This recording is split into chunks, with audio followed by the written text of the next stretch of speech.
Saya dulu waktu duduk di Sri Tani, saya ada belajar dengan satu orang, Maulana Ali, satu orang ustaz. Saya ni khidmat belikan barang dapur dekat rumah dia.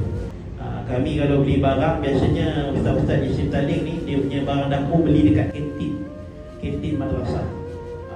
Saya boleh kata tiap-tiap minggu saya akan pergi ke kantin tu untuk beli bawang untuk Maulana Ali.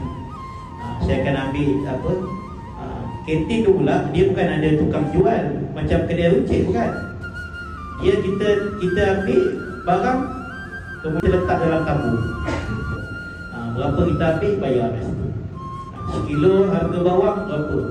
Contoh sekilo RM5 lah, letak RM5 kat situ.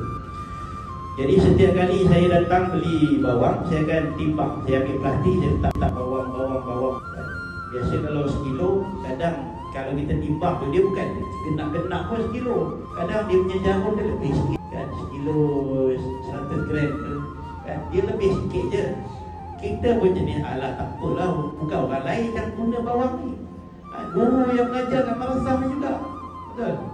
Kita pun tak apa, ambil lebih sikit, bayar harga sekilo. Bukan sampai 2 kilo pun, lebih sikit je jarum tu bagi.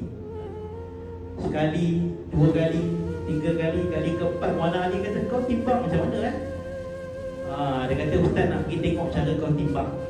Takut-takut ustaz lama ni termakan hasil haram, kata, hasil syubhah, kata. Sebab ustaz tak tengok ni macam mana cara kau timbang. Dia pun pergi dengan saya, pergi dekat kantin. Dia tengok saya timbang, dia kata, okay, ambil bawang. Saya pun ambil plastik, letak atas timbang, saya letak bawang. Letak, kebetulan hari yang saya ambil tu genap sekilo. Genap, biasa lebih sikit, hari saya ambil tu genap sekilo. Saya pun kata, ustaz, cukup dah ngam-ngam sekilo. Ustaz tu buat apa? Dia ambil, dia keluarkan lagi. Dia keluarkan balik, tinggal 900 gram je. Kemudian dia kata, sekarang ni baru cukup. Dia kata, ni baru sekilo, 900 gram. Dia kata, ini kurang ni. Dia kata, ni baru bayar harga sekilo. Dia kita rugi sikit, tak apa. Jangan kita khianat dalam timbangan tu. Jangan sampai kita dah termasuk daripada makan makanan yang haram. La ilaha illallah.